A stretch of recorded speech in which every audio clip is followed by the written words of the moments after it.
Esta es la Iglesia Manantial en Bogotá, Colombia. Vivimos apasionados por Dios y creemos en la salvación por medio de Jesucristo. Somos una iglesia que cree en el cambio de nuestra sociedad a través de vidas restauradas, sanadas y lideradas por el poder del Espíritu Santo. Porque mejor es un día en tus atrios que 1000 fuera de ellos. Disfrutamos estar en su casa y ver la obra de sus manos. Bienvenidos a nuestra transmisión en vivo. Romanos, carta a los Romanos, capítulo 12, versículo 1 al 5. Así que, hermanos, os ruego por las misericordias de Dios que presentéis vuestro cuerpo en sacrificio vivo, santo, agradable a Dios, que es vuestro culto racional. No os conforméis a este siglo, sino transformados por medio de la renovación de vuestro entendimiento, para que comprobéis cuál sea la buena voluntad de Dios, agradable y perfecta. Digo pues, por la gracia que me es dada, a cada cual que está entre vosotros, que no tenga más alto concepto de sí que el que debe tener, sino que piense de sí con cordura, conforme a la medida de fe que Dios repartió a cada uno. Porque de la manera que en un cuerpo tenemos muchos miembros, pero no todos los miembros tienen la misma función, así nosotros, siendo muchos, somos un cuerpo en Cristo, y todos miembros los unos de los otros. Mire ahora lo mismo en la Nueva Versión Internacional. Por lo tanto, hermanos, tomando en cuenta la misericordia de Dios, les ruego, dice el apóstol, les suplico, líderes, supervisores, pastores, adoradores, les ruego, les suplico que cada uno de ustedes en adoración espiritual ofrezca su cuerpo como sacrificio vivo, santo y agradable a Dios. No se amolden al mundo actual, sino sean transformados mediante la renovación de su mente. Así podrán comprobar cuál es la buena voluntad de Dios, buena, agradable y perfecta. Por la gracia que se me ha dado, les digo a todos ustedes, nadie tenga un concepto de sí más alto que el que debe tener, sino más bien piense de sí mismo con moderación, según la medida de fe que Dios le haya dado. Pues así como cada uno de nosotros tiene un solo cuerpo con muchos miembros, no todos estos miembros desempeñan la misma función. También nosotros, siendo muchos, formamos un solo cuerpo en Cristo, y cada miembro está unido a todos los demás. Padre, háblanos por tu palabra. Espíritu Santo, no pares de glorificar al Hijo en este lugar. Jesús, tú lo prometiste que no nos dejarías huérfanos. Así que glorifica a Abba, al Padre. Y Padre, tú lo prometiste que tu Espíritu estaría entre nosotros. Glorifica al Espíritu, Padre, en esta tarde, en el nombre de Jesús. Amén y amén. Puede sentarse.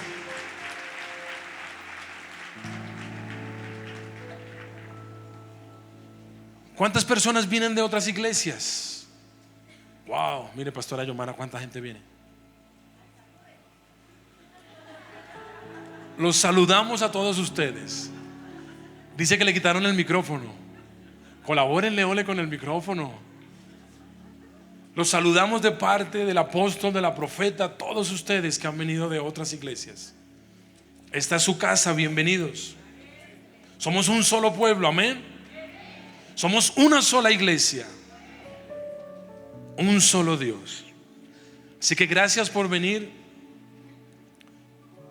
Espero que también puedan venir mañana viernes y el sábado también puedan estar acá presentes. Amén. La pastora Yomara nos compartía hace unas horas sobre la transformación versus el conformismo. Y sin ponernos de acuerdo, yo voy a predicar exactamente lo mismo. Así que pónganme las mismas diapositivas. No, sin ponernos de acuerdo, voy a construir, voy a seguir edificando sobre lo que ella ya plantó.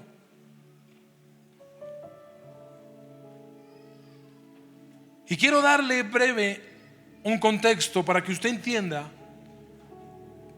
la carta y lo que acabamos de leer y lo que significa año de transformaciones. Este mensaje lo comencé el 31 de diciembre y solo me dieron 4 horas y solo pude llegar al punto número 1 y son 7 puntos. Así que espero que hoy antes de las 12 podamos terminarlo. Amén. Y todos los que están dormidos dan un fuerte amén. Muy bien. Así que todos los que están despiertos tienen permiso para levantar el codo, incomodar al vecino con fuerza. Una vez más, todos los dormidos y aburridos dan un fuerte amén. Santo. Ese ya estás como rebelde. Ese toca es como sacarlo ya, ¿no? Entonces mire, Pablo escribe la carta a los romanos aproximadamente en el año 56 después de Cristo. 56. Investigando en la enciclopedia cristiana, encuentra usted que Roma era la capital del Imperio Romano. Para la época, el Imperio Romano conquistaba y dominaba el mundo conocido. El Imperio Romano abarcaba casi 100 millones de personas de la época. Toda Europa, parte de Asia, parte de África, toda Europa. Y Pablo dirige su carta a los romanos. Roma tenía 1.200.000 habitantes aproximadamente. Pero Pablo no le habla a ese 1.200.000 de romanos que vivían en Roma. Ahora, también en Roma habían aproximadamente 10.000 judíos practicantes. Cuando Pablo escribe a Roma, el emperador era un señor Nerón. Había sucedido en el trono a su tío que se llamaba Claudio, y Claudio había expulsado a los judíos de Roma. Así que con Nerón los judíos regresan. Por eso el número es tan bajo. De 1.200.000, solo 10.000 judíos vivían en Roma. Y adivine de cuántos de esos judíos, prosélitos o no, convertidos o no al judaísmo, cuántos de esos eran cristianos.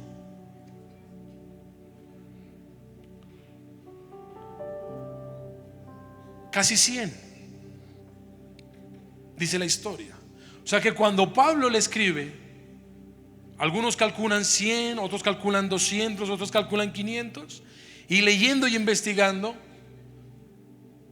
el que mejor datos da, o el que más datos da, dice que habían casi 1.000 cristianos en Roma.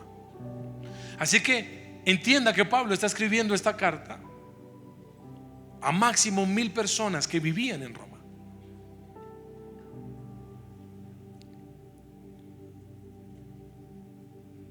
Roma era una ciudad pagana. Roma era una ciudad llena de pecado. El homosexualismo, el lesbianismo, el incesto, las orgías eran comunes. El dinero, la esclavitud, la muerte era el pan diario. El placer, el bienestar, el goce, el deleite era lo normal en Roma.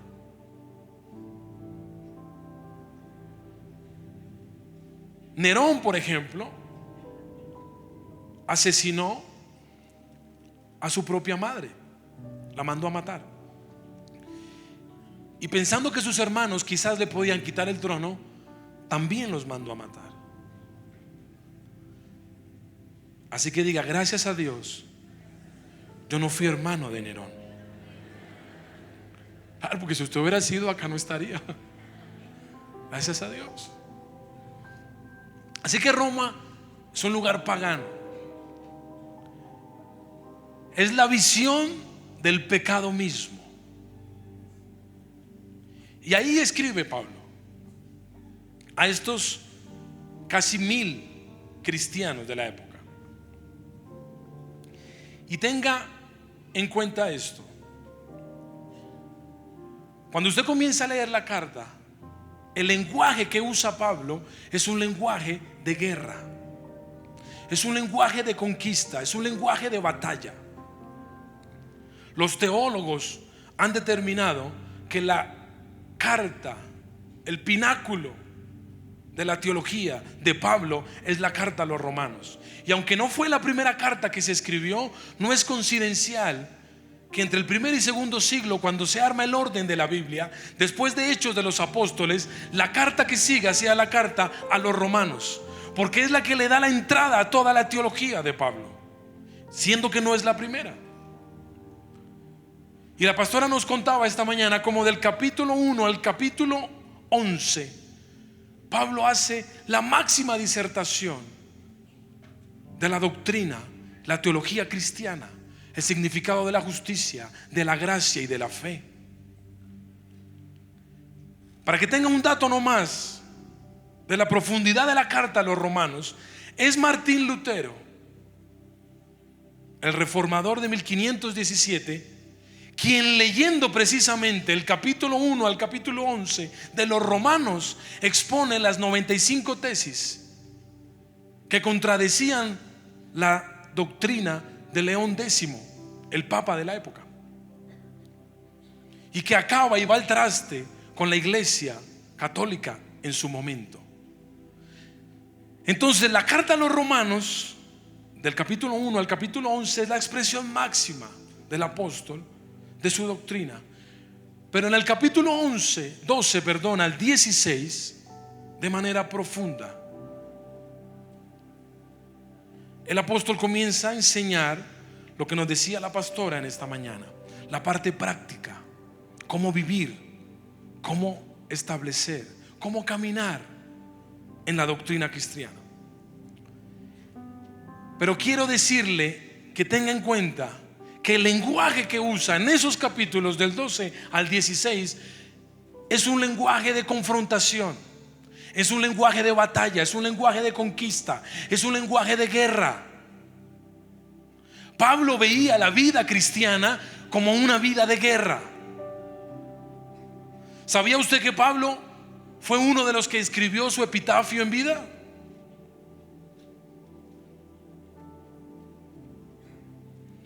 En la carta a Timoteo, en el capítulo 4, en el versículo 6 al 8, antes de morir, él escribe su epitafio. Y en su tumba se dijo: ya estoy para ser sacrificado, el tiempo de mi partida está cercano, he peleado la buena batalla, he acabado la carrera, he guardado la fe. Pablo no dijo: he vivido placenteramente la vida cristiana. Pablo no dijo eso. Pablo dijo: he terminado la buena batalla. Y en el mismo capítulo 12 de Romanos, en el versículo 21, usted va a encontrar esta expresión: no seas vencido de lo malo, sino vence con el bien al mal. Y cuando usted lo lee en el original, dice: derrota a lo malo, vence con el bien, derrota con el bien al mal. Así que Pablo le habla a casi 100 cristianos en Roma en un lenguaje de conquista, en un lenguaje de batalla, en un lenguaje de pelea. Para Pablo, el cristianismo, la salvación, no era el fin de la vida cristiana, era dígale, comienzo. Le repito, Pablo no veía la doctrina, la teología, la salvación como el fin último de la vida cristiana. Él lo veía como el principio. ¿Cuántos aquí somos salvos? Todos nosotros debemos estar caminando, no esperando la salvación, sino estableciendo el reino de Dios en la tierra, sabiendo que un día tendremos nuestra salvación. Y esta era la Roma actual.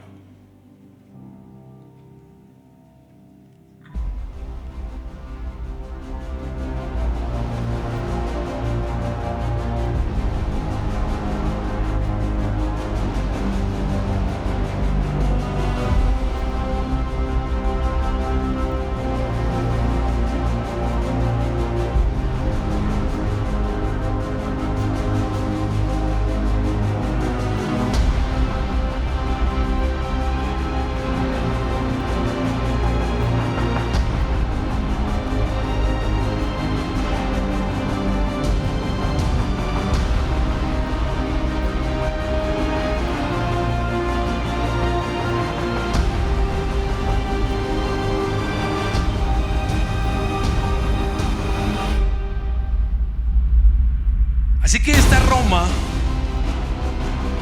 que se ve riquezas, dinero, guerra, placer, a estos romanos cristianos les escribe Pablo y les dice: el cristianismo es una guerra, es una batalla entre dos bandos. Y aquí él usa la palabra conformismo y transformación. Hay un bando de conformistas y hay otro de transformadores. Este año hemos sido llamados a establecernos en el campo de batalla como agentes de transformación. Este año hemos tenido la demanda, el imperativo de ser agentes de transformación. Así que aunque Pablo escribió esto hace más o casi 2000 años, también va dirigido para usted. Hay un campo de batalla: conformismo versus transformación. Ya la pastora lo habló extensamente esta mañana y muy claro. Conformismo es aquel mediocre. Conformismo es aquel que se acomoda, que no pasa al siguiente nivel, que se estanca, que no avanza. La palabra conformismo, conformar, viene del griego sushemetizo y significa ponerse un disfraz, acomodarse, establecerse. Pero contrario a eso, la palabra transformar viene del griego metamorfos, que es un cambio de adentro para afuera. Y Pablo en los primeros 5 versículos establece las 3 armas para pelear la batalla entre transformación versus conformismo. 3 armas, dígale al que está a su lado. 3 armas: transformación versus conformismo. Así que yo le voy a hablar de 3 armas.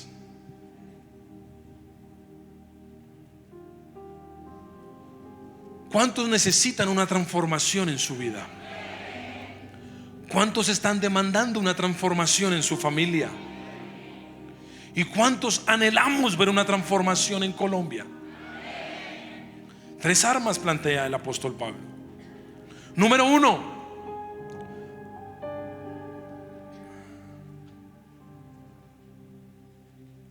dice el versículo 2: no os conforméis a este siglo, sino transformados por medio de la renovación de vuestro entendimiento.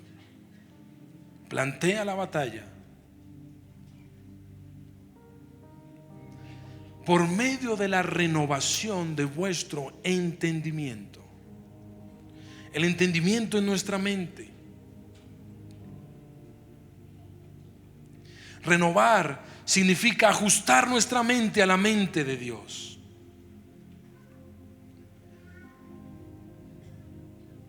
Pero Pablo había sido uno que un día había sido del bando de los conformistas. Así que Pablo, cuando habla de transformación, no podemos olvidar que él fue primero transformado y que él está hablando en carne propia lo que él vivió y lo que él conoce. Arma número 1: no hay transformación sin revelación.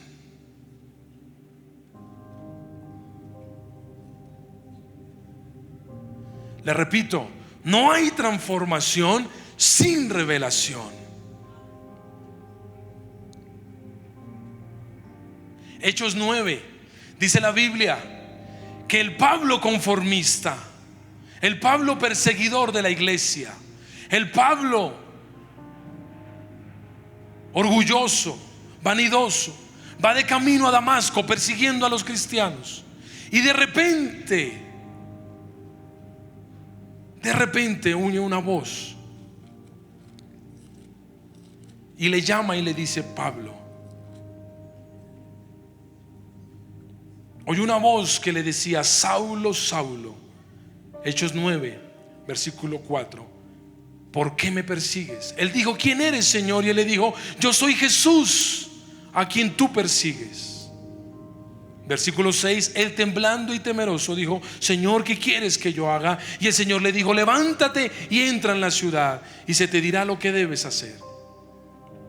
Pablo fue transformado a causa de una revelación. No hay transformación sin revelación. Moisés, Éxodo 3, 80 años haciendo camino fuera de su propósito, 40 años en el desierto y 40 años como hijo adoptivo en la casa de Faraón. Pero de repente un día, subiendo al monte de Dios, dice que vio una zarza que no se consumía, y en medio de la zarza un hombre, y le dijo: Moisés, quita tu calzado de donde estás, de tus pies, porque el lugar que pisas es santo. Moisés subió siendo un pastor de las ovejas de su suegro Jetro, pero bajó siendo un libertador. ¿Qué fue lo que vivió Moisés en el monte? Una transformación. ¿Cómo llegó esa transformación? A causa de una revelación. Dice la Biblia que Jacob iba camino a encontrarse con su hermano, y llegando al valle de Peniel tuvo una batalla con un hombre, y este le preguntó, después de luchar y decirle que le soltara, y Jacob, a negarse a soltarlo, le preguntó: ¿cómo te llamas? Y él le contestó: Jacob, que significa engañador.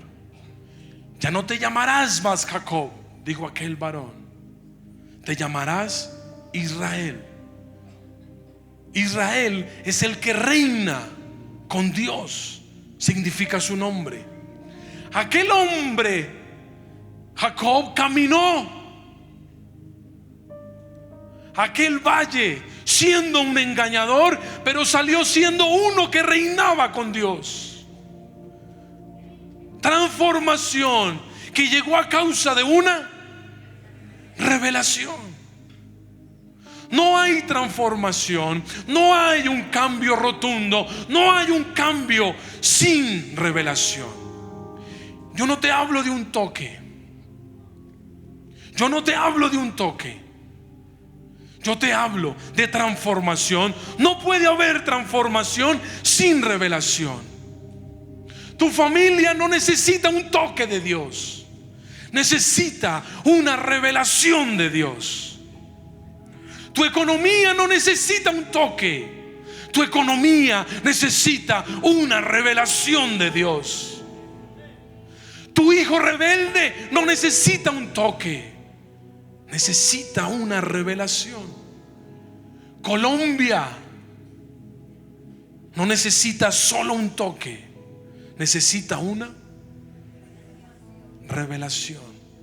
Por muchos años en mi vida propia, lo conté aquel día y lo vuelvo a contar. Cuando estaba adolescente yo me quise apartar, pero cuando fui creciendo, obviamente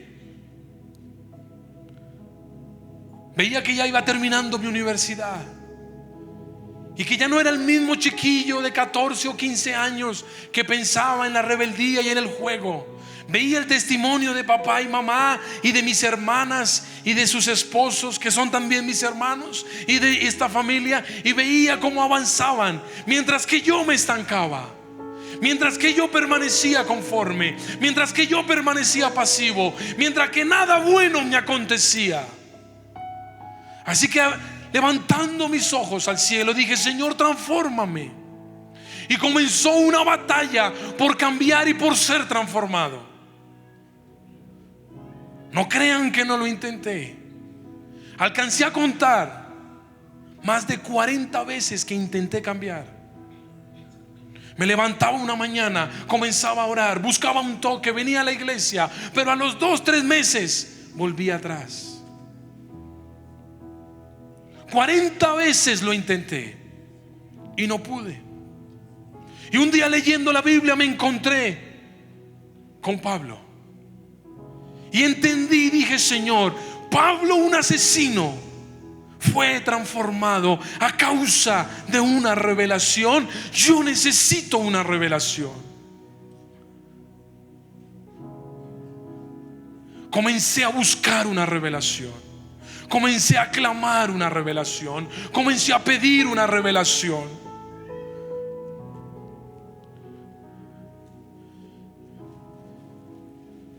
Recuerdo una mañana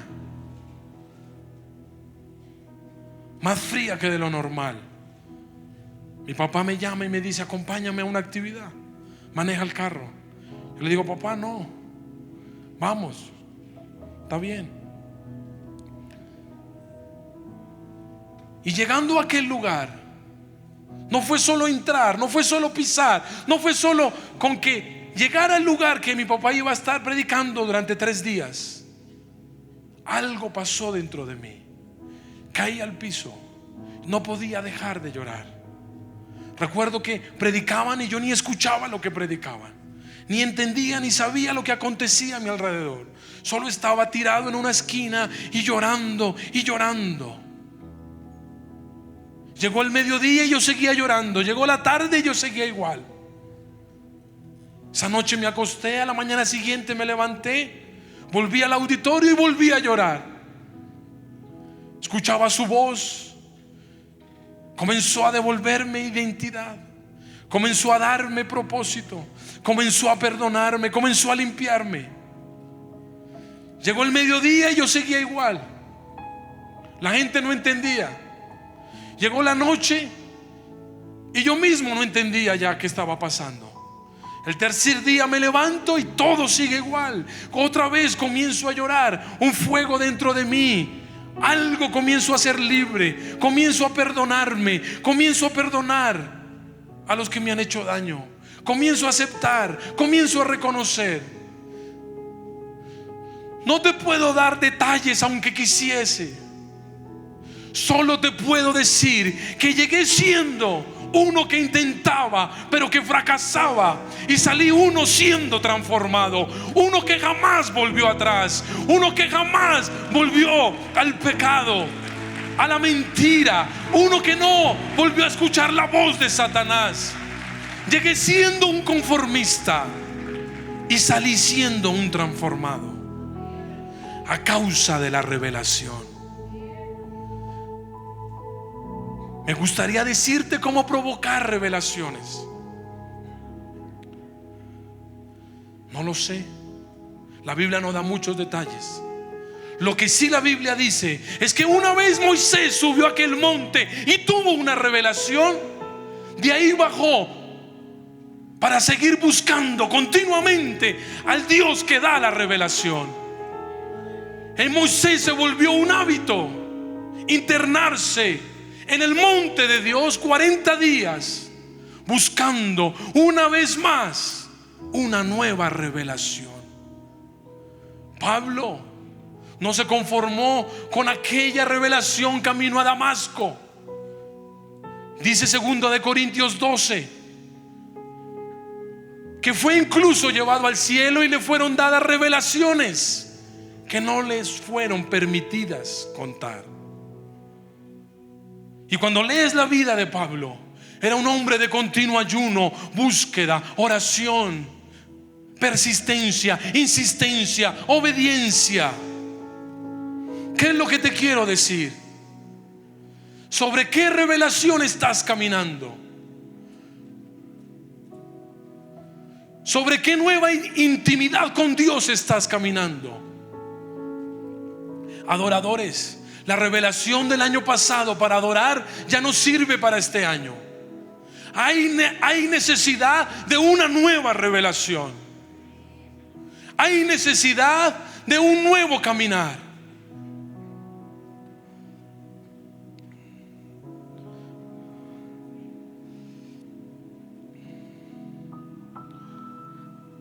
¿Cuántos están viviendo aquí una aflicción? Levanten su mano. Tú necesitas una revelación. ¿Sabes qué te sacará a flote al otro lado? No un toque, una revelación, un encuentro. No un toque, no un toque. No te conformes con que Dios te toque y que derrames un par de lágrimas. Necesitas entrar en una nueva dimensión, en una nueva revelación. Y te quiero decir esto: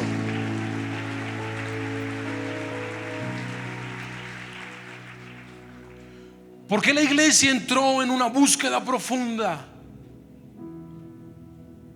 un interés profundo por Colombia? Porque el apóstol de esta casa recibió una revelación. Un día hablando con mi hermana, la miraba yo porque siempre que el apóstol hacía los amaneceres y comenzó a orar por Colombia, ella se envolvía en la bandera y comenzaba a llorar. ¿Qué pasó, hermana? Tú no eras así. Recibí una revelación.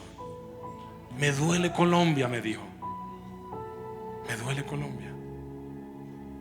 Yo te pregunto, ¿en qué revelación estás caminando tú?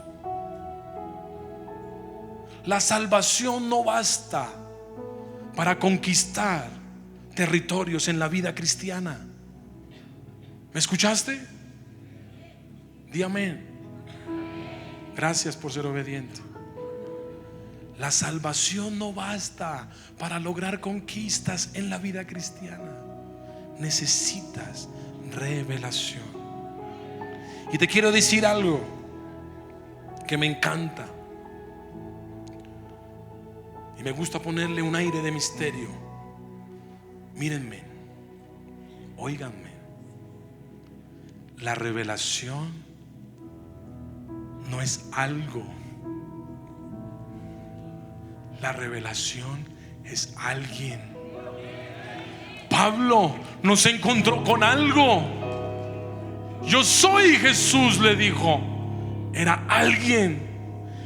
El varón en la zarza que no se consumía no era algo, era alguien. Aquel con el que peleó Jacob en Peniel no era algo, era alguien. ¿Y por qué me emociono? Porque con aquel que yo me encontré aquellos 3 días no fue con algo, fue con alguien. Año 2017, año de profundas revelaciones. Eso te garantizará no caminar con algo, sino con alguien.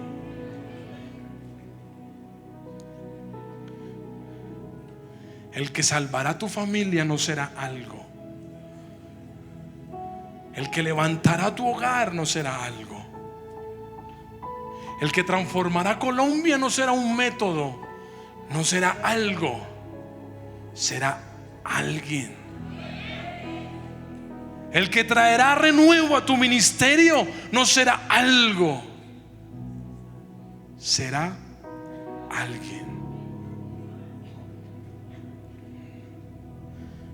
Arma número 2.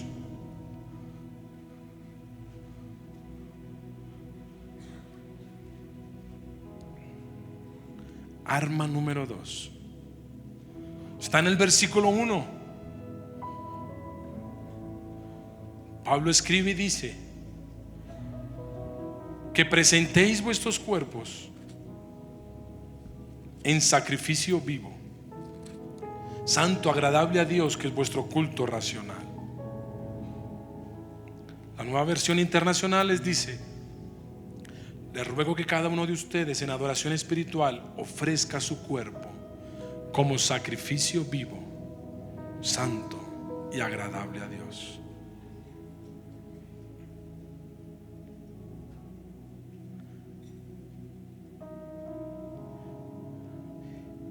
Las transformaciones profundas, las transformaciones genuinas implicarán sacrificio.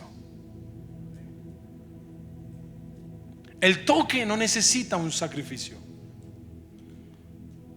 La transformación necesita sacrificios. ¿Qué es el sacrificio? En hebreo la palabra corbán implica renuncia, pero también implica acercarse.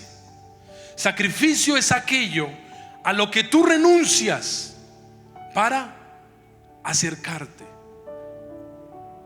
Te lo explico como el Señor me lo explicó a mí. Sacrificios no son esfuerzos. Y si ya usted me lo ha escuchado, y si Dios se lo está repitiendo, es para que lo viva. Sacrificio no es esfuerzo. Muchos confundimos que sacrificio es lo mismo que un esfuerzo.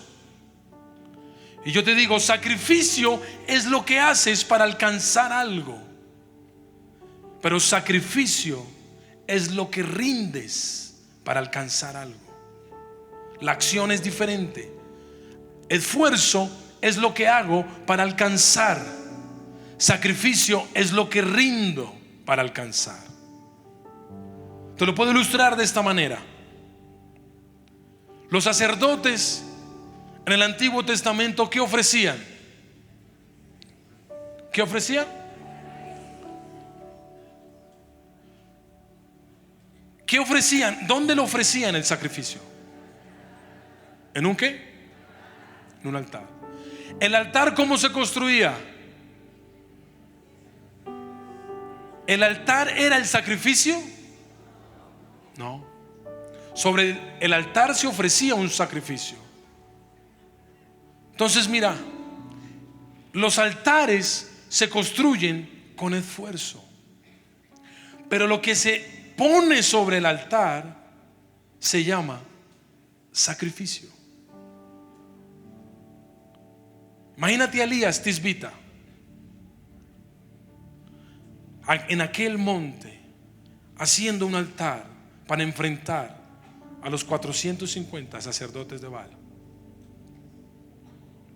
con piedras, porque dice que puso 12 piedras, y no eran piedras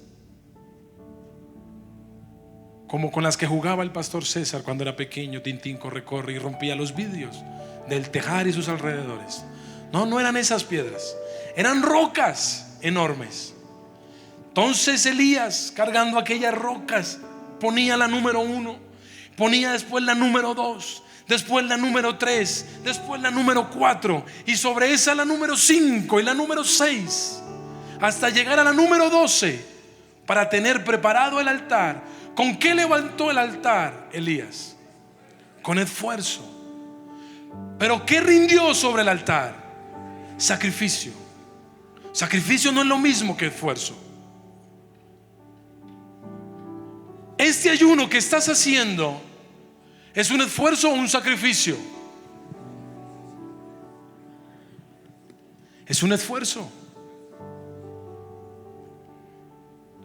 Ahora, si tú vienes a este ayuno y rindes tu corazón, quebrantas tu alma, haces renuncias profundas sobre ese esfuerzo, sobre ese altar, que estás ofreciendo? Sacrificios. David lo dijo claramente. Salmo 51, 17. Los sacrificios de Dios son el espíritu quebrantado. Al corazón contrito y humillado no despreciarás tú, oh Dios. Léalo una vez más. En la Reina Valera mejor, no en la Nueva Versión Internacional. Los sacrificios de Dios son el espíritu quebrantado. ¿Cuántos vinieron al amanecer el año pasado?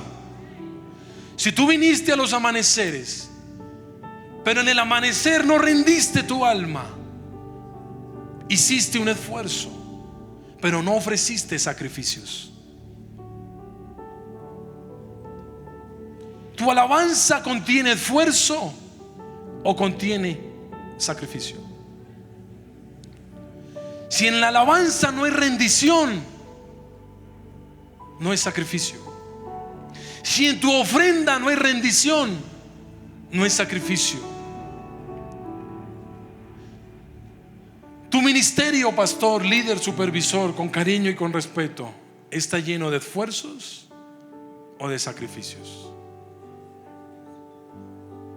Si no hay rendición, si no hay muerte, si no hay renuncia, si no hay entrega, incluso si no hay dolor, hay esfuerzo, pero no hay sacrificios. ¿Por qué es importante los sacrificios? Estudiando sobre este tema durante varias jornadas y semanas, desde el Edén hasta el Apocalipsis, la Biblia habla de sacrificios. Así que le pregunté al Señor, ¿por qué tanta insistencia en los sacrificios?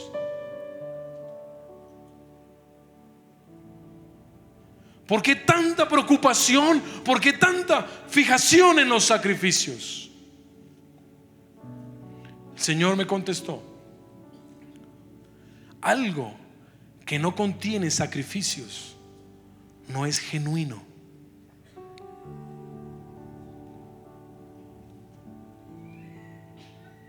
Algo que no contiene sacrificios no es genuino. A algo solo se le da la categoría de genuino cuando contiene sacrificios.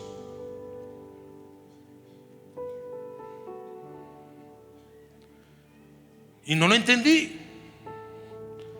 Así que le dije: Señor, explícame porque no entiendo. El Señor me dijo esto: cuando Jesús resucitó, era un cuerpo glorificado, un cuerpo que atravesaba paredes,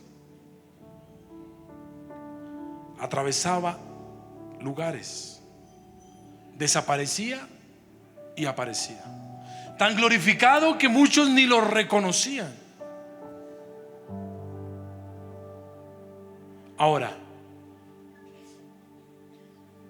¿qué fue lo único que Dios conservó del cuerpo de Jesús, aún glorificado? Las marcas en las manos, en los pies y en su costado. ¿Cómo supieron los discípulos que aquel que se les estaba revelando no era un ángel, no era Elías, no era un profeta, sino que era Jesús? Por las marcas. En otras palabras, las marcas establecen que algo es genuino.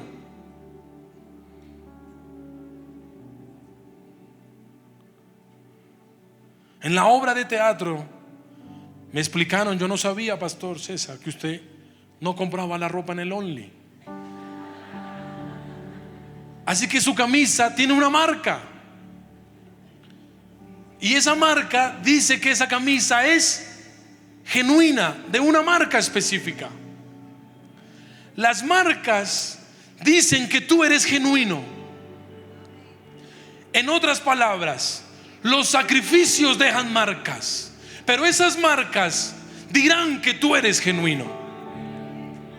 No hay transformación sin marcas.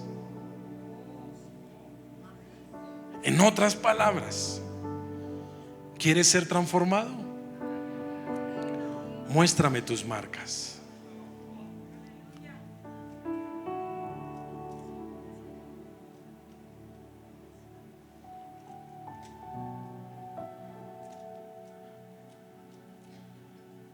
Por años vi las marcas en mi papá y en mi mamá cuando fui rebelde. Ellos no hicieron solo esfuerzos para que yo cambiara. Ellos hicieron sacrificios. Es tan profundo los sacrificios que el poder de Dios es desatado, provocado y manifestado cuando hay sacrificios. Es tan profundo que aún los hechiceros y los brujos lo saben. ¿Por qué creen que ellos hacen sacrificio? Para desatar el poder. Porque sin sacrificio no hay poder. El sacrificio establece que algo es legítimo. Hace poco me invitaron a un matrimonio a compartir la palabra. Les dije: ustedes se arriesgan, no les voy a predicar sobre el amor bonito y feliz. Vaya, hermano David. Y adivinen de qué les prediqué. Del sacrificio.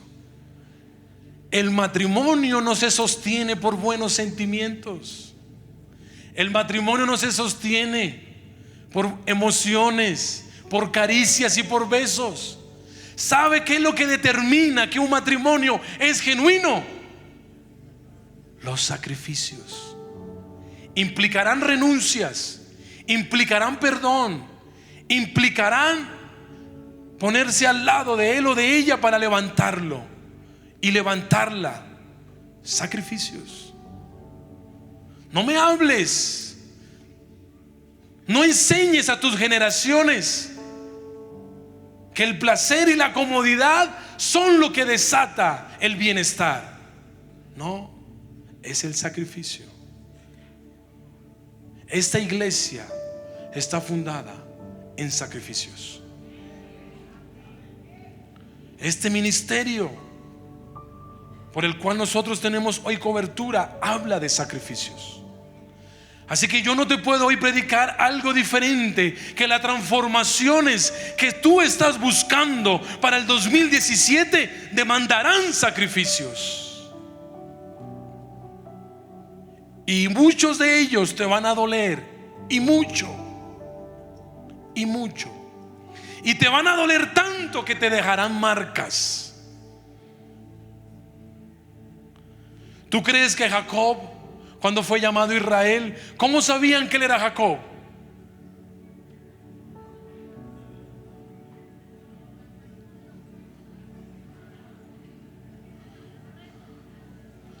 Sacrificios.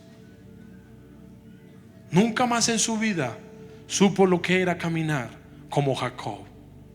Ahora caminaba como Israel. Y cada que caminaba, cada paso dejaba una marca de sacrificios.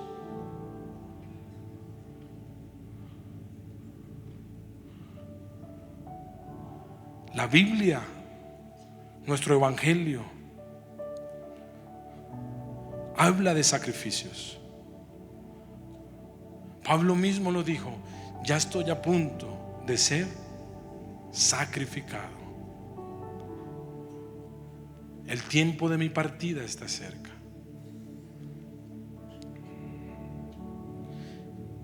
Mira, la ley del sacrificio dice que todo lo que pongo en el altar, Dios lo resucita. ¿Cuál es la recompensa del sacrificio? El sacrificio abre los cielos, trae aceleración y un mover sobrenatural. Noé hizo sacrificio y recibió un pacto. Abraham hizo sacrificio y recibió juramento. Elías hizo sacrificio y descendió fuego del cielo. Jesús hizo sacrificio y desató salvación para la humanidad. Los sacrificios trascienden generaciones y afectan multitudes. Así que lo que no contiene sacrificio no trasciende. El sacrificio no es algo que hago hoy y mañana ya no. El sacrificio es continuo, permanente. Por el sacrificio hay restitución, nuevas oportunidades y nuevas temporadas. Hay un lugar nuevo que tú y yo no podemos entrar hasta que no hagamos un sacrificio. Hay un lugar nuevo preparado para ti, para mí, pero la puerta de acceso se llama sacrificios. Sacrificios.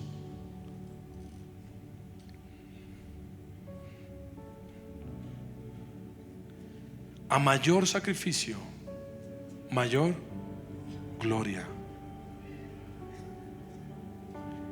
¿Quiénes aman su gloria? Prepárate para el sacrificio. A mayor sacrificio, mayor gloria. Y para repasar la lección, si la aprendieron, ¿qué es el sacrificio? Un día prediqué esto, pastor, y se me acercó un hombre a la final. Hermano, yo tengo un sacrificio que hacer. ¿Me acompaña? ¿A dónde, varón? Al parque de mi casa. Voy a hacer un sacrificio, una quema. Claro, varón. ¿Y qué va a sacrificar? A mi suegra, varón. Acompáñenme. Dije, no. Fue un pastor que está por aquí. No voy a decir quién. Así que si aprendió la lección, ponga otra vez Salmo 51, 17.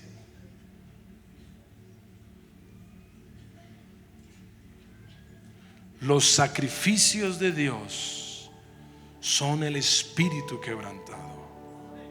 Al corazón contrito y humillado no despreciarás tú, oh Dios. El año pasado nuestro apóstol nos enseñó que si te quebrantas ante Dios, no tendrás necesidad de quebrantarte ante las pruebas. Sacrificios.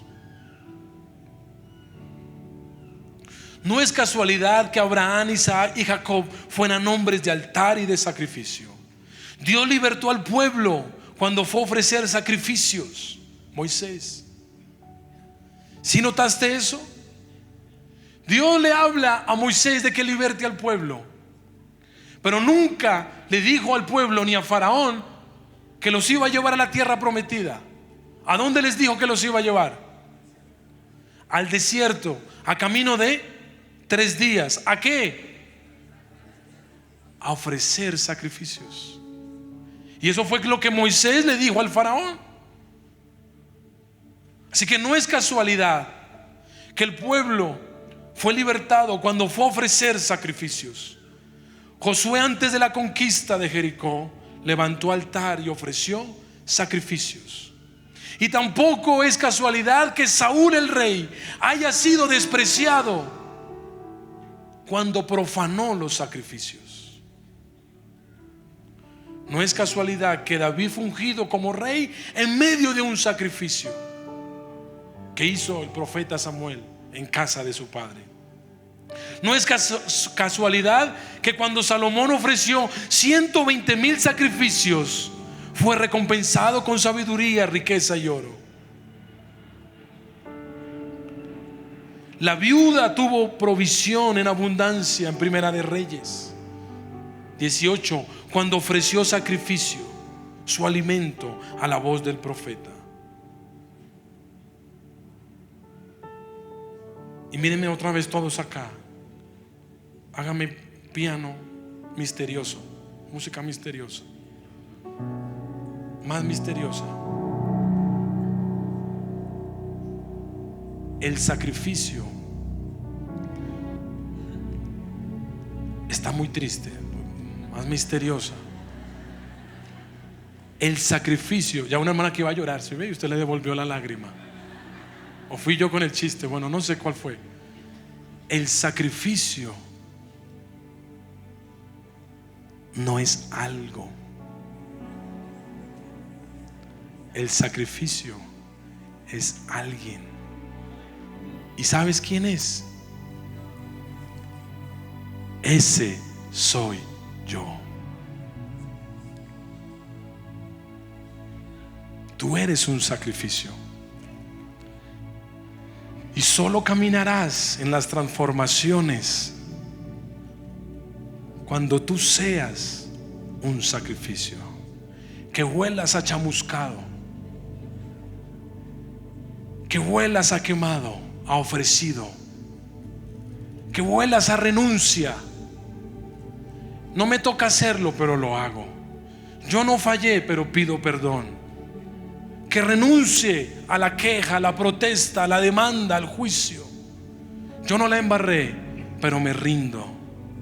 Yo no fui, pero lo hago. Yo no peleo, yo no argumento, yo no me defiendo, porque es que soy un sacrificio.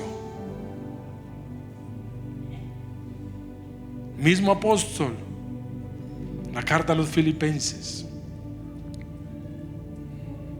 Haya pues en vosotros el mismo sentir, la misma actitud, la misma vocación, la misma decisión que hubo en Cristo Jesús, el cual, siendo en forma de Dios, no estimó el ser igual a Dios como cosa que aferrarse, sino que se despojó de sí mismo,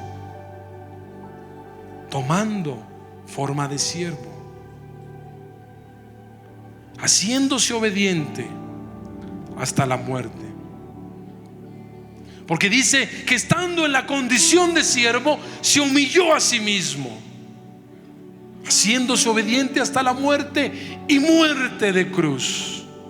Por lo cual Dios lo exaltó hasta lo sumo, porque el sacrificio provoca los cielos. Dios no puede ver un sacrificio y mantenerse ignorante, ajeno, distante. Dios no puede obviar un sacrificio. Por eso lo exaltó hasta lo sumo y le dio un nombre que es sobre todo nombre, en los cielos, en la tierra y debajo de la tierra, para que toda lengua confiese y toda rodilla se postre y diga que Él es el Señor. Él es el Dios nuestro. Sacrificio. Sacrificio. Arma número 3.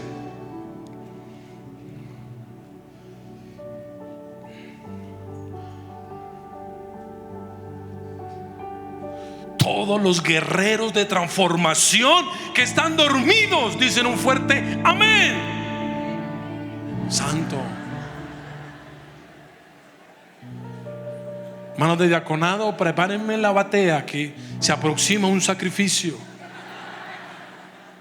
O te los llevas tú o te los mando yo, Señor. Pero aquí hacemos un sacrificio. Santo. Arma número 3.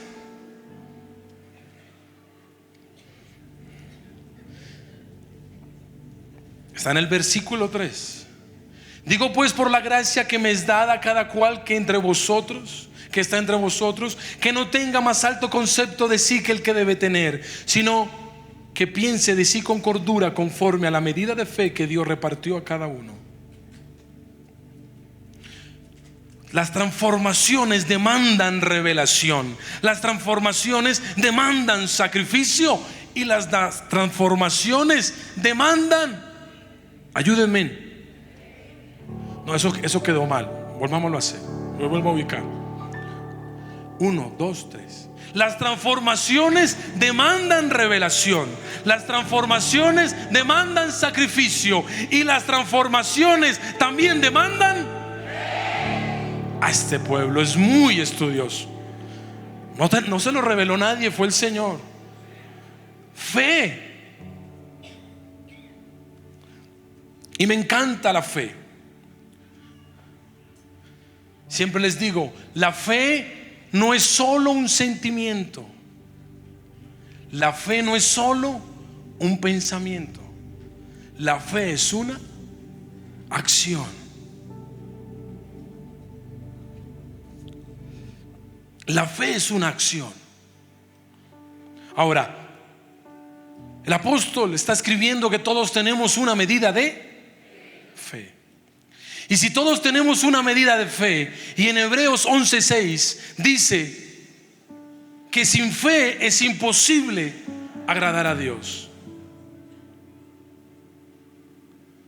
porque es necesario que el que se acerca a Dios crea que le hay y que es galardonador de los que le buscan. Entonces, si Dios me dice que todos tenemos una medida de fe y a la vez me demanda fe, porque dice que sin fe no le puedo agradar, Él demanda, Él quiere que yo viva por fe, también entonces me dará las promesas para activar esa fe. No hay fe sin promesas, y no hay promesas sin fe. Imposible.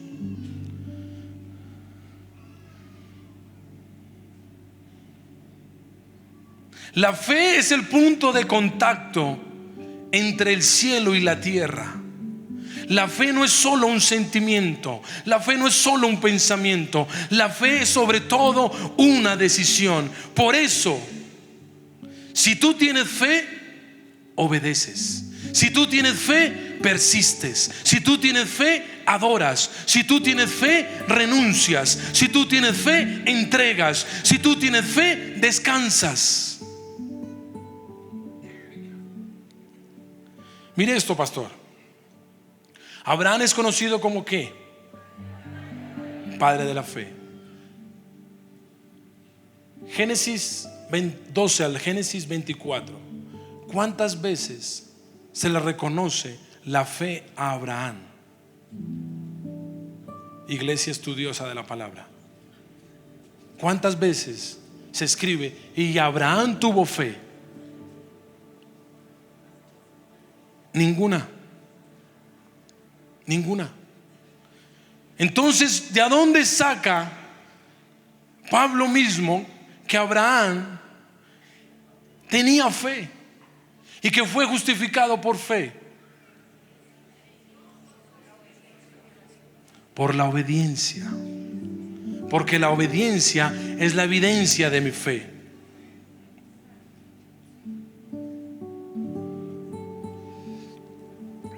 La fe me demanda no entender para obedecer.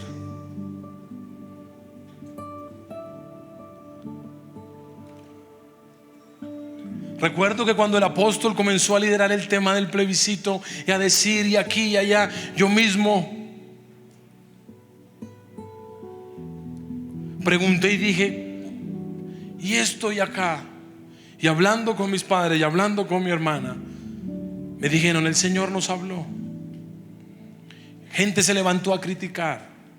Pastores, ellos no lo cuentan, pero pastores se levantaron contra ellos a criticar, unos a señalar, otros simplemente a ignorarlos. Pastor Eduardo está mal, su hija está peor. Están equivocados y confundidos.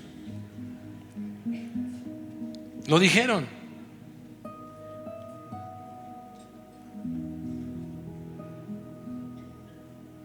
La fe te demandará obedecer a pesar de. Te criticarán, te señalarán e incluso tú no entenderás.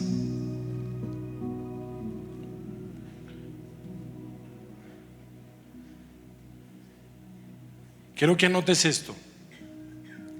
La fe requiere para surgir aflicción, prueba y batalla.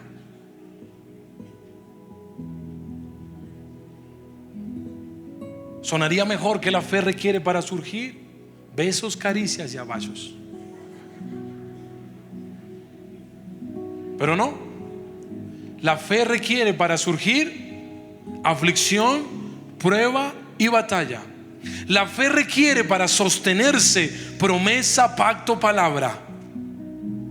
Y la fe requiere para avanzar oración, servicio, entrega y renuncia. Hay un dibujo que lo ilustra.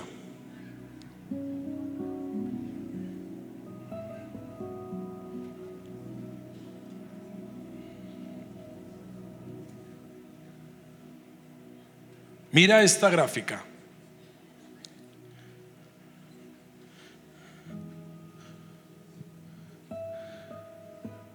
Jesús usó la parábola de la semilla de mostaza para hacer referencia a la fe. Así que la fe es como una semilla. Una semilla. Para algunos será una semilla de mostaza. Para el pastor Roger puede ser una semilla de aguacate.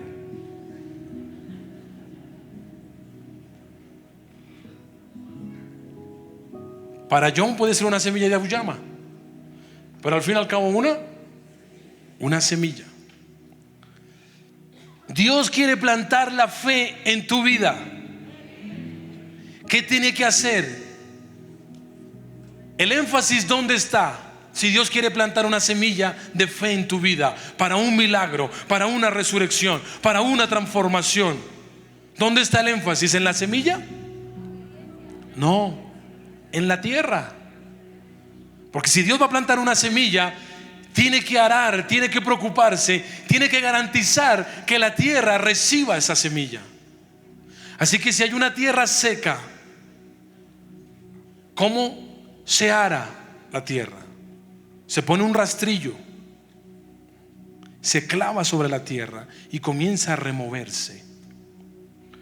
Ese rastrillo, querido hermano, se llama aflicción, se llama prueba, se llama batalla.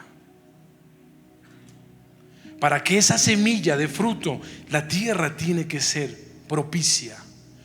Así que esa aflicción que tú estás viviendo, esa razón de que Dios está sembrando una semilla en tu vida y está provocando la fe para la conquista. La fe requiere para surgir aflicción, prueba y batalla. En otras palabras, la fe requiere una tierra fértil. Ahora, la fe, esa semilla, para sostenerse, para permanecer, requiere una promesa, un pacto, una palabra. Pero la fe requiere para avanzar, para abonarla, para que dé fruto, para que crezca, oración, servicio, entrega, renuncia. Por eso la fe se expresa en oración. Las transformaciones que Dios tiene preparados para el 2017 demandarán una profunda vida de oración. Demandarán una profunda disciplina de oración. Demandarán sacrificios y esfuerzos por la oración.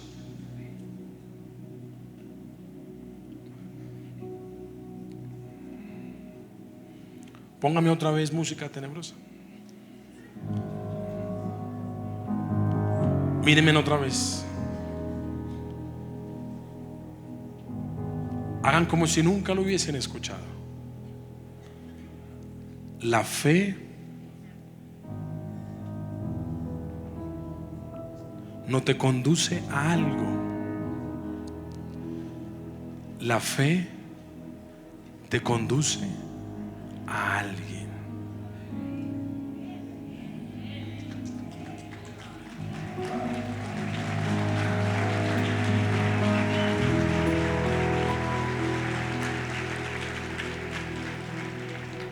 Tres herramientas, tres armas de guerra les dice el apóstol Pablo a aquellos romanos. Les dice: no se acomoden a este imperio romano, sino que transfórmenlo, conquístenlo. No sean ustedes vencidos por lo malo, sino que ustedes venzan el mal con el bien. ¿Cómo?, preguntaron aquellos 100 cristianos. Con revelación, con sacrificio y con fe. Por eso les dice en el versículo 4: porque de la manera que un cuerpo tiene muchos miembros, pero no todos los miembros tienen la misma función, así nosotros, siendo muchos, somos un cuerpo en Cristo y todos miembros los unos de los otros. En otras palabras, lo que Pablo les está diciendo: las revelaciones, los sacrificios y la fe que yo te he dado, no se trata de ti, se trata de otros. ¿Cuántos milagros hizo Moisés a causa de las revelaciones, los sacrificios y la fe que él tuvo a su favor? Ayúdenme. ¿Cuántos milagros hizo Moisés para su favor? Ninguno. Ya tengo algunos candidatos para el sacrificio, así que hay que aumentar el fuego, Pastor César. Una oportunidad más. ¿Cuántos milagros hicieron los discípulos para su favor?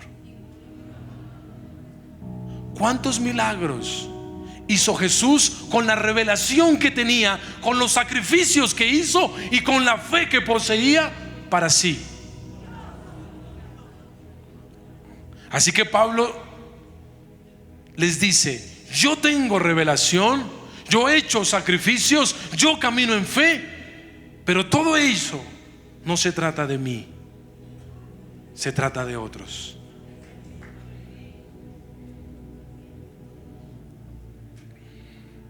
No se trató nunca de ellos. ¿Y por qué te digo esto? Porque nosotros hoy pensamos que el evangelio se trata de mí, de mi bienestar, de mi necesidad, de mi placer, de mi comodidad, de mi respuesta.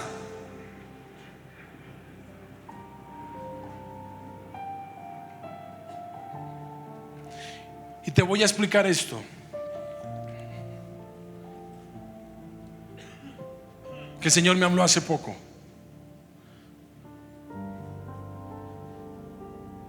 Siempre pensamos que la habilidad determina el propósito de tu vida. Ojo con lo que te estoy diciendo. El hacer. La habilidad bíblicamente nunca fue el instrumento para determinar el propósito de tu vida. Y hablando de secularismo y demás, nosotros vivimos mucho en eso. El niño canta bien, eso mínimo va a ser adorador. Al niño le gusta la tecnología, eso mínimo va a predicar en redes. Al niño le fascina la medicina, eso es que mínimo va a ser doctor. A él se le facilita la lectura, a él se le facilita. No, es que eso es mínimo que va a ser pastor. La habilidad no determina nuestro propósito. El mundo nos dice que tu propósito es determinado por tu habilidad, pero la palabra me enseña que es tu carácter quien establece tu propósito.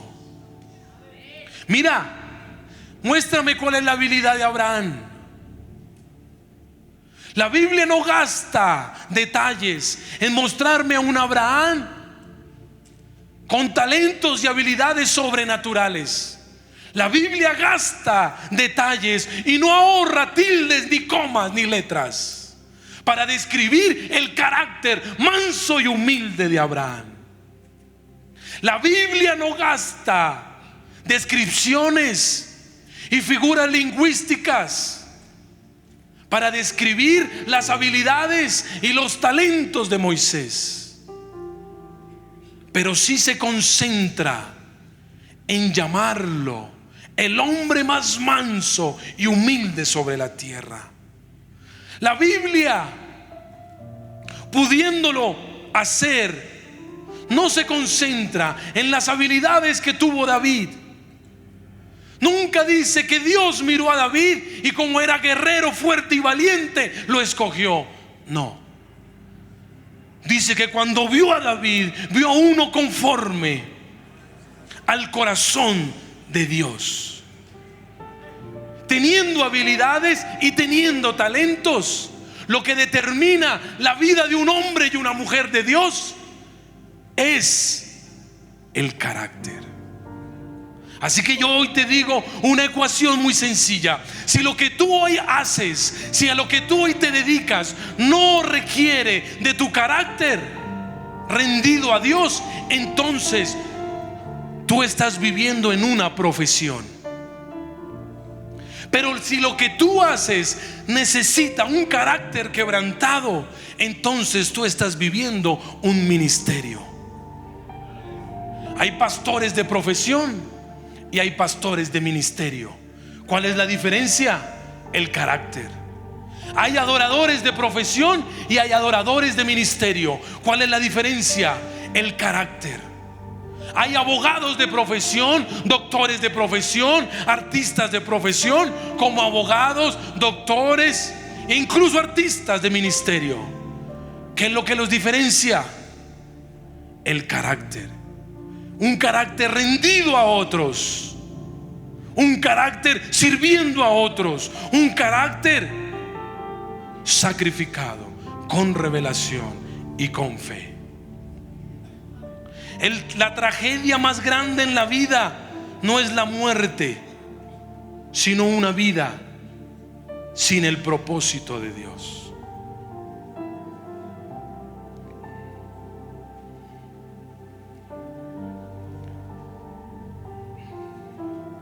¿Cómo termina esta historia?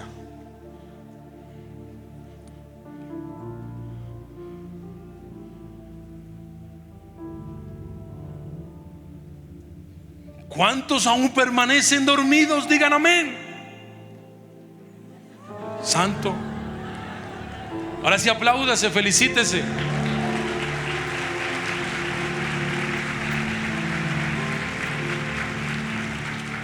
No, ¿sabe qué es lo que pasó? Que el dormido ya ni contestó. Claro, que aquí lo estoy viendo. Ya el dormido dijo: no, ya ni que contesto. Ya estáis dormido.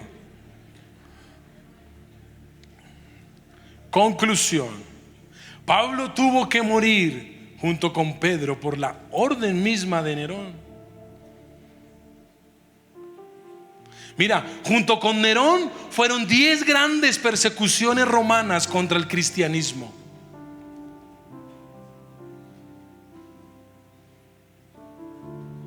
Rápidamente: Nerón, Domiciano, Trajano, Marco Aurelio, Séptimo Severo, Maximiano, Decio, Valerio, Aureliano y Diocleciano. Gracias, Padre, por yo no haber nacido en esa época. Nombre feo. La última de las persecuciones fue la peor de todas.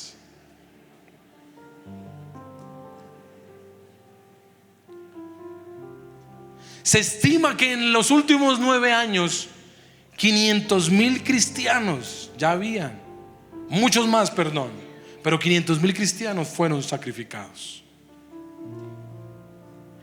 Mira, Pablo le escribió a 100 romanos, a 100 cristianos en Roma, en un imperio, en una capital que tenía más de 1.200.000. Les escribió en el 56 y les dijo: esto es una guerra, esto es una conquista. No bajen los brazos, caminen en la revelación, oigan la voz de la revelación. Van a tener que hacer sacrificios, van a tener que vivir por fe, pero tenemos la victoria garantizada. Romanos lo entendieron, dijeron: ok, Pablo, vamos a caminar. 330 años aproximadamente, el imperio más grande del mundo. Por más que 10 emperadores se levantaron para acabar a los cristianos, el imperio más poderoso del mundo, en el año 380 firma un decreto donde afirma que la religión oficial de todo el imperio conocido, de todas las regiones, de todos los pueblos, de todas las razas, será el cristianismo, y que se adorará a un hombre, a uno solo, por sobre todo nombre, en los cielos, en la tierra y debajo de la tierra.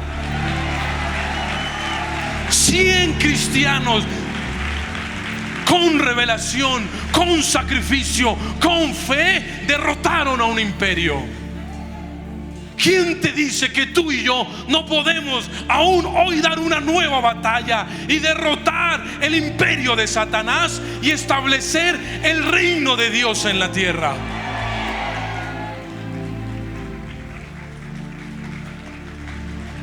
Si va a aplaudir, apláudalo fuerte. La historia se repite, una y otras batallas. Satanás no se quedó quieto. Una vez que toda Roma se hizo cristiana, Satanás metió sus garras y corrompió al cristianismo. Y entonces apareció un hombre, Martín Lutero, que era un monje. En 1517 recibe una revelación. Tiene que oponerse a su comodidad, tiene que renunciar a su estatus. No importa, él dice: Pablo habla de sacrificios, yo haré un sacrificio. Pero soy solo un monje, no importa. Pablo habla de fe, yo caminaré en fe. Y establece en Gutenberg, en 1517, en Alemania, 95 tesis. Derrota a la Iglesia Católica. Una y otra vez, hombres en todo el mundo, en toda la historia, se han levantado para transformar. Quiero hablarte de uno en específico: Martin Luther King. Martin Luther King era un hijo de pastor, que también fue pastor.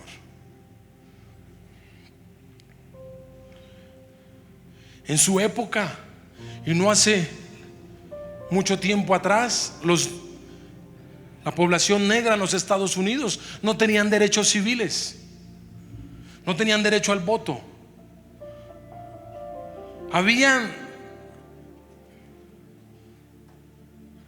trabajos para el negro, habían condiciones para el negro que eran inferiores toda vez frente al blanco. Incluso no podía haber un presidente, un gobernador, un senador, nada parecido a ello que fuese negro. Incluso en los deportes, habían deportes, en el básquetbol no podían estar negros, mucho menos en el béisbol. Un racismo absoluto. Una mujer cuenta la historia en 1954 en un bus que era de blancos. Se sube y le piden la silla, ella se niega a levantarse. La población comenzó a quejarse y comenzó a levantarse y a agredirla.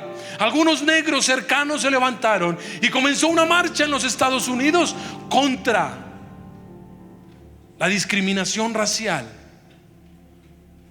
Y hubo un hombre en una iglesia.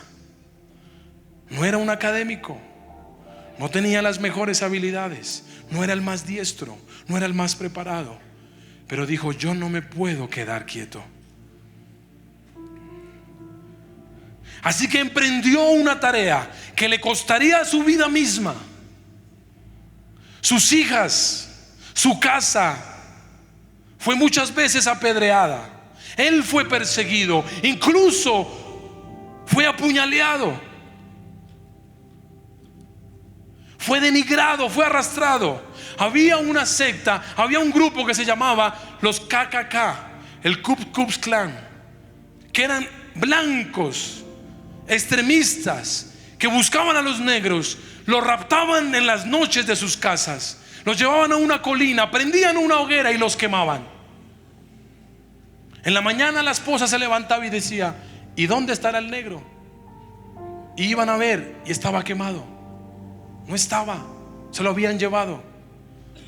Así que en medio de esta batalla, en medio de este enemigo, se levanta un hombre con una revelación y dice: los blancos y los negros somos iguales, porque Dios nos hizo iguales. Y le dicen: Martín, tendrás que hacer sacrificios. No importa, la transformación demanda sacrificios. Martín, pero eres tú solo. No importa, me moveré por el país, convocaré marchas, haré lo que tenga que hacer, pero que se acaba, se acaba. Mis generaciones, mis hijas nacerán en una nación libre contra los negros, libre de discriminación racial contra los negros.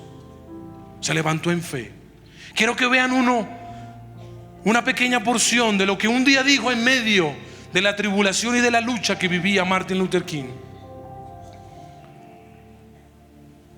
Came home. My wife was in the bed, and I immediately crawled into bed to get some rest, to get up early the next morning to try to keep things going. And immediately the telephone started ringing, and I picked it up. On the other end was an ugly voice. That voice said to me in substance: nigger, we are tired of you and your mess now. And if you aren't out of this town in 3 days, we're gonna blow your brains out and blow up your house. I'd heard these things before, but for some reason that night it got to me. I turned over and I tried to go to sleep, but I couldn't sleep. I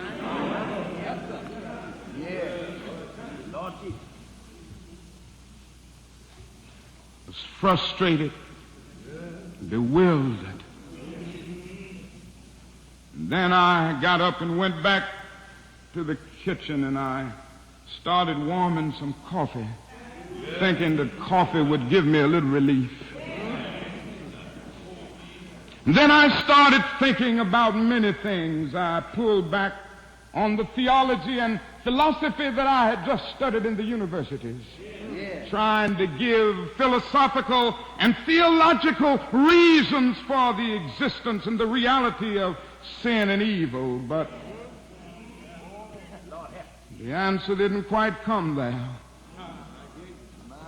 I sat there and thought about a beautiful little daughter who had just been born about a month earlier. We have 4 children now, but we only had 1 then. She was the darling of my life. I'd come in night after night and see that little gentle smile. And I sat at that table thinking about that little girl and thinking about the fact that she could be taken away from any minute. And I started thinking about a dedicated, devoted, and loyal wife who was over there asleep. She could be taken from me, I could be taken from her. And I got to the point that I couldn't take it any longer. I was weak.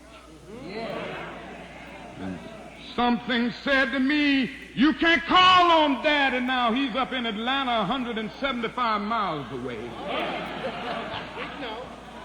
You can't even call on Mama now. You got to call on that something and that person that your daddy used to tell you about. That power that can make a way out of no way.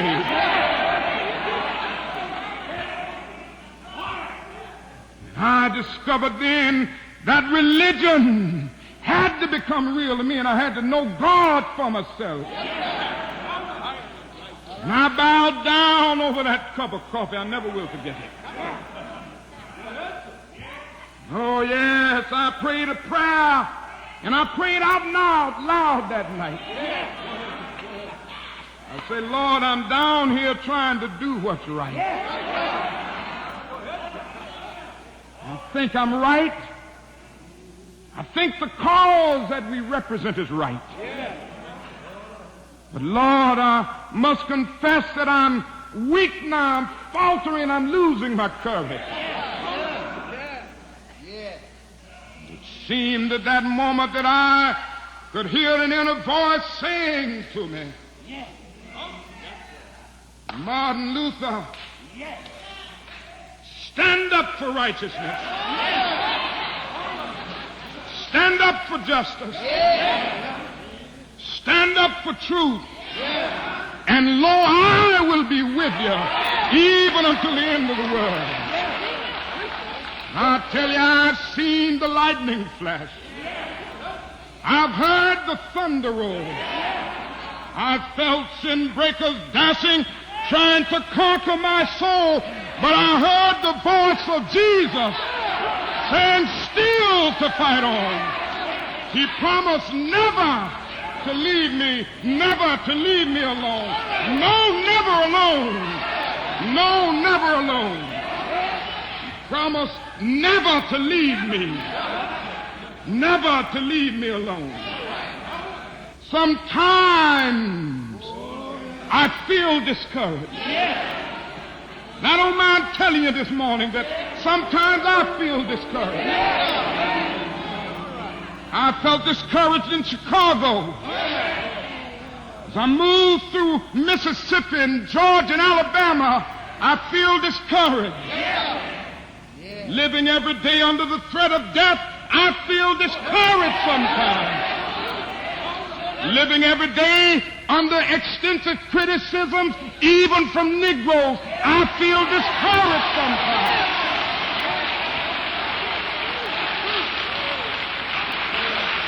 Yes, sometimes I feel discouraged and feel my works in vain. But then the Holy Spirit revives my soul again. There is a balm in Gilead to make the wounded whole. There is a balm in Gilead to heal the sin-sick soul. God bless you.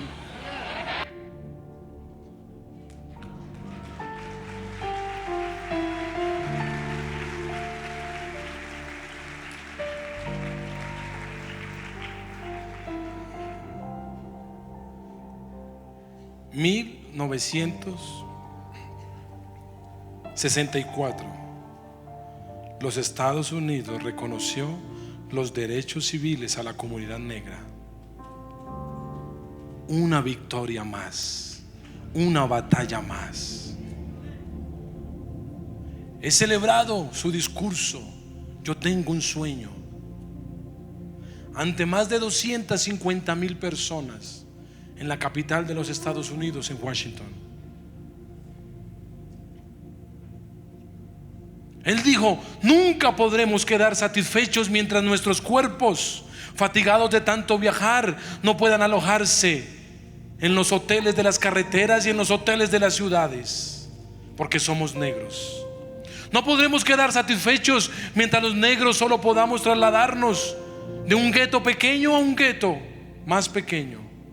Nunca podremos quedar satisfechos mientras que un negro en Mississippi no pueda votar y un negro en Nueva York considere que no hay por qué votar. Le dijo a la comunidad: continúen trabajando con la convicción de que el sufrimiento que no es merecido produce victorias.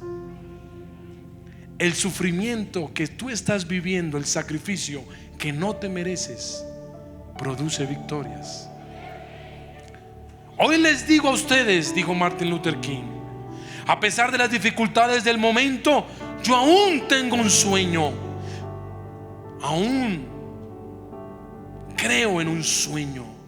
Sueño que un día esta nación se levantará y vivirá el verdadero significado de su credo. Eso es fe.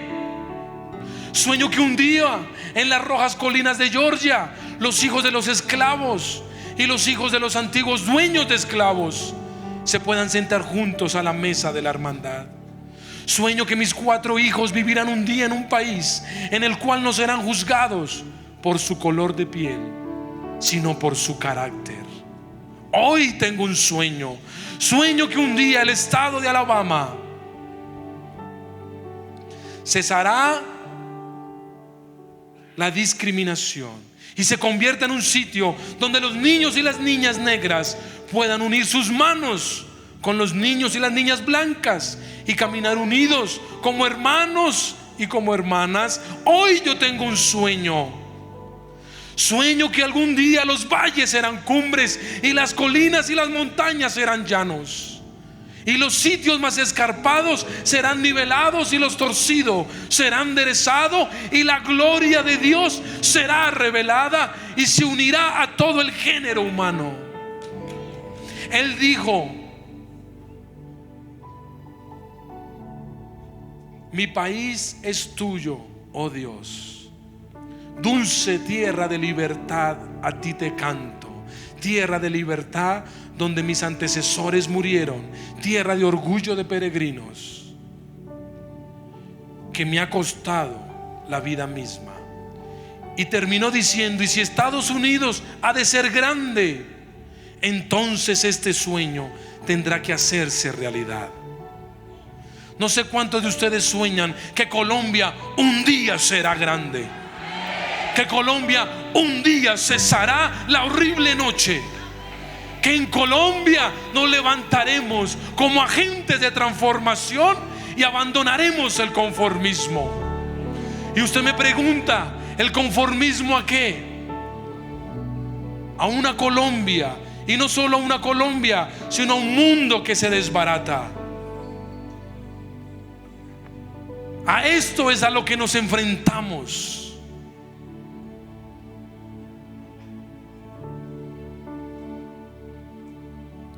A esto es lo que tenemos que luchar.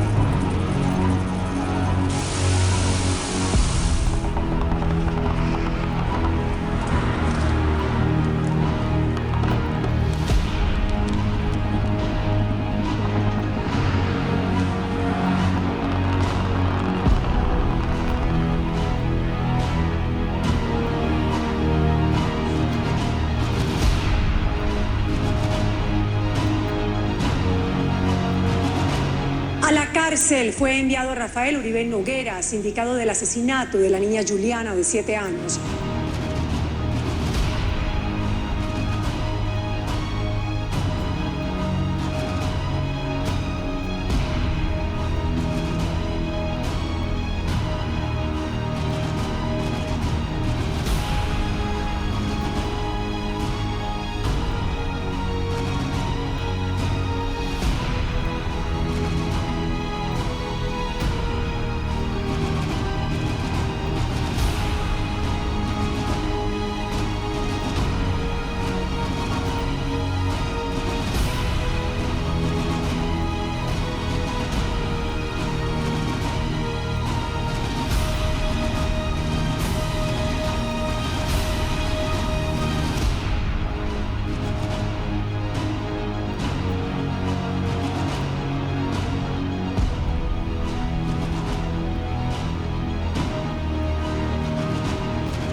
Y quiero terminar diciéndote en esta tarde: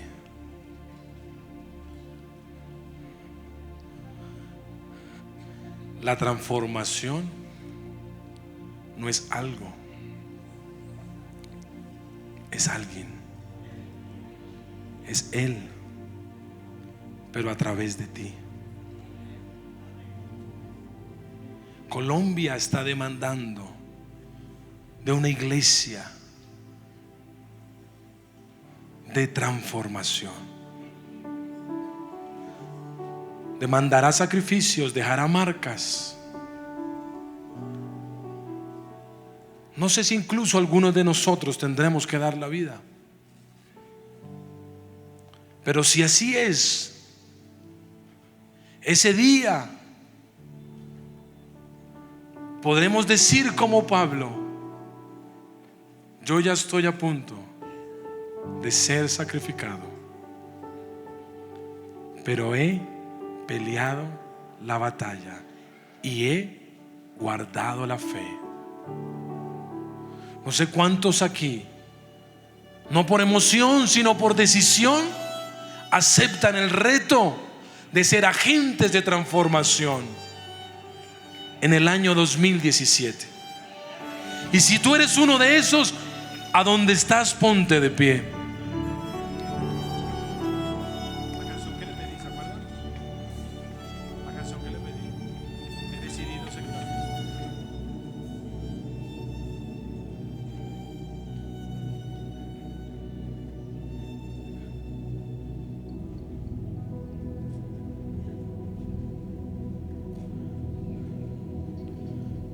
Hay un himno de valientes que se conoce en la historia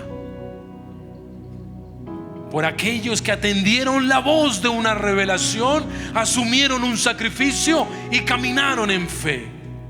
Aunque el gigante fuera grande, aunque la montaña fuera difícil, permanecieron en pie de guerra, creyendo en fe. Los imperios han sido derrotados, las leyes han sido derrotadas, aún gobiernos han sido derrotados por hombres y mujeres de Dios que se han levantado a transformar.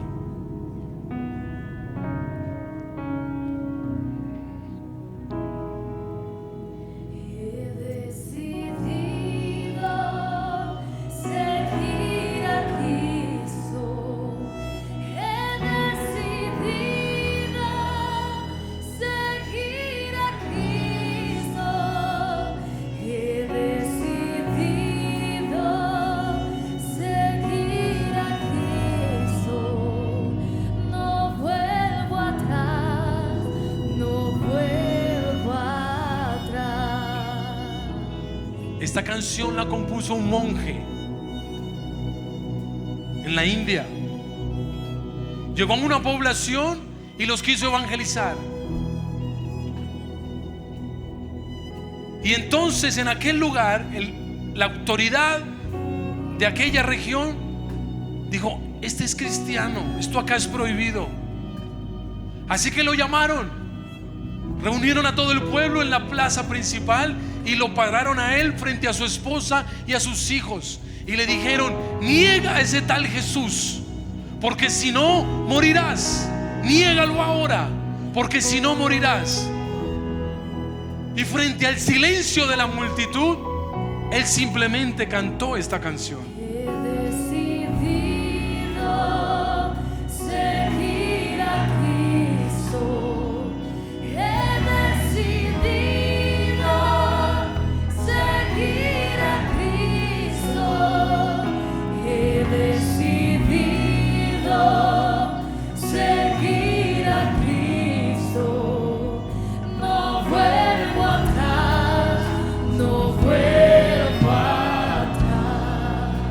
Así que la autoridad enfurecida sacó un machete de la época y tomó a su esposa y le cortó la cabeza. Y le dijo: lo mismo haremos con tus hijos si no niegas a ese tal Jesús. Y este hombre, mirando a sus pequeñas y el cuerpo de su esposa, volvió a cantar: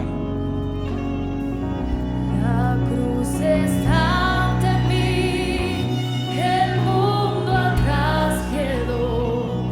La cruz está ante mí, el mundo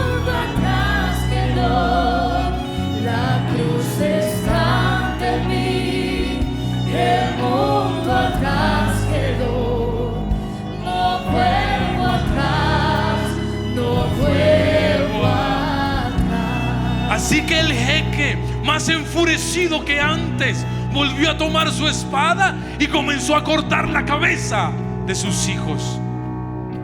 Este hombre comenzó a llorar, cayó al suelo. Todo el mundo dijo: silencio, ahora sí va a negar a Jesús. Pero en el suelo, con lágrimas y con su cuerpo ensangrentado, gritó aún más fuerte, clamó aún más fuerte, derramó su vida aún más fuerte y volvió a decir: la vida antigua ya he dejado, la vida antigua ya he dejado, la vida antigua ya he dejado, no vuelvo atrás, no vuelvo atrás. Así que aquella autoridad, sintiéndose retado, tomó a aquel hombre y también cortó su cabeza, y sus cuerpos, junto con el de su esposa y el de sus hijas, fue levantado en una hoguera en aquel lugar. La gente se fue para sus casas. Aquel hombre, la autoridad de aquel pueblo en la India, llegó a su casa y se sentó. Cuando cerró sus ojos, había una melodía que no la podía sacar de su mente. Era una melodía que decía: El Rey de Gloria me ha transformado. El Rey de Gloria me ha transformado. El Rey de Gloria me ha transformado. No vuelvo atrás, no vuelvo atrás. siguió pensando y esa melodía retumbaba en sus oídos. No pudo dormir. Y lo único que pudo hacer en medio de la culpa que sentía fue escribir la canción que cantaba aquel hombre y dejarla para la posteridad de las naciones. Así que en la mañana siguiente volvió a reunir al pueblo en la misma plaza donde yacían los carbones de los cuerpos incinerados y asesinados de aquel hombre. Levantó su voz y dijo: aquel hombre ya no está. Aquel hombre entregó su vida, pero estas melodías serán la bandera de esta nación. Estas melodías la convertiremos en la razón de este pueblo y aún afectaremos el mundo entero. No conocemos a ese tal Jesús, pero si ese hombre prefirió morir por una revelación, entregó su vida en sacrificio, vale la pena, vale la pena, vale la pena creer en Jesús. Y entonces dijeron: Jesús, hoy entendemos que tú no eres algo, tú eres alguien. Y hoy decidimos seguir a Cristo. He decidido seguir a Cristo. He decidido seguir a Cristo.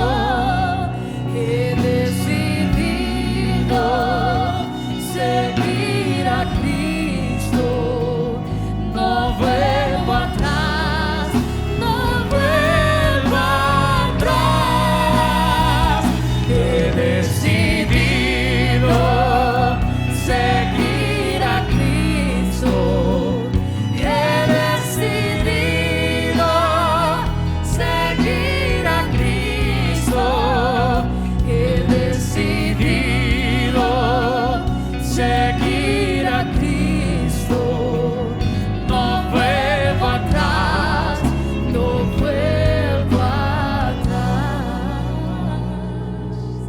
Dios demanda un sacrificio.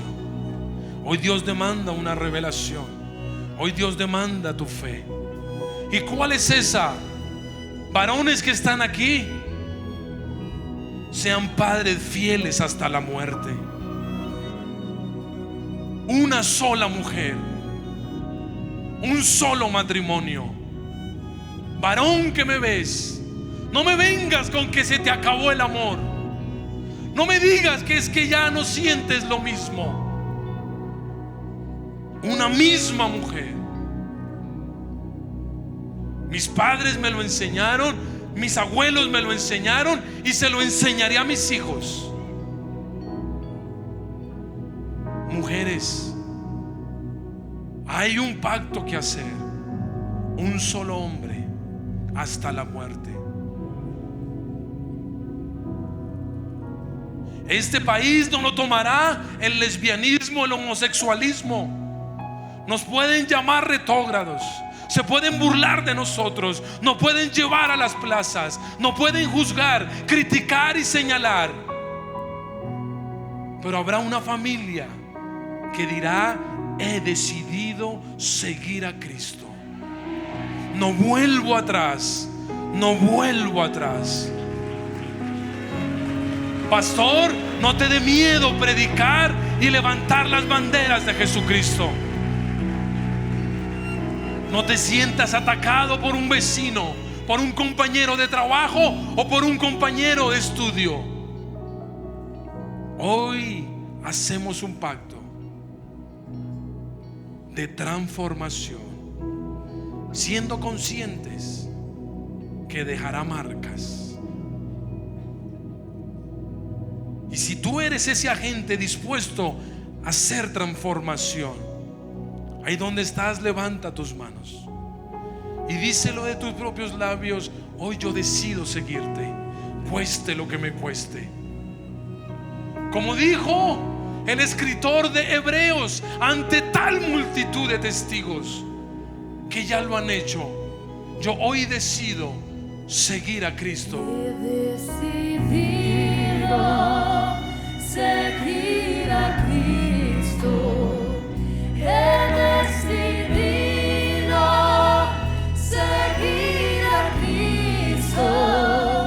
He decidido seguir a Cristo. No vuelvo atrás, no vuelvo atrás. La cruz está ante mí, el mundo atrás quedó. La cruz está ante mí, el mundo atrás quedó. La cruz está ante mí, el mundo atrás quedó. No vuelvo atrás, no vuelvo atrás. La vida antigua ya he dejado. La vida antigua ya he dejado. La vida antigua ya he dejado. No vuelvo atrás, no vuelvo atrás.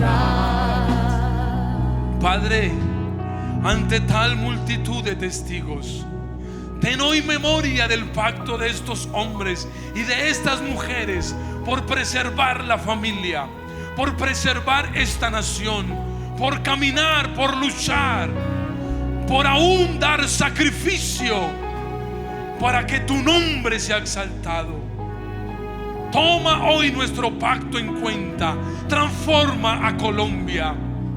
Colombia, a ti te hablamos, Colombia. Desde el río Hacha hasta el Amazonas, desde el Chocó hasta el Arauca.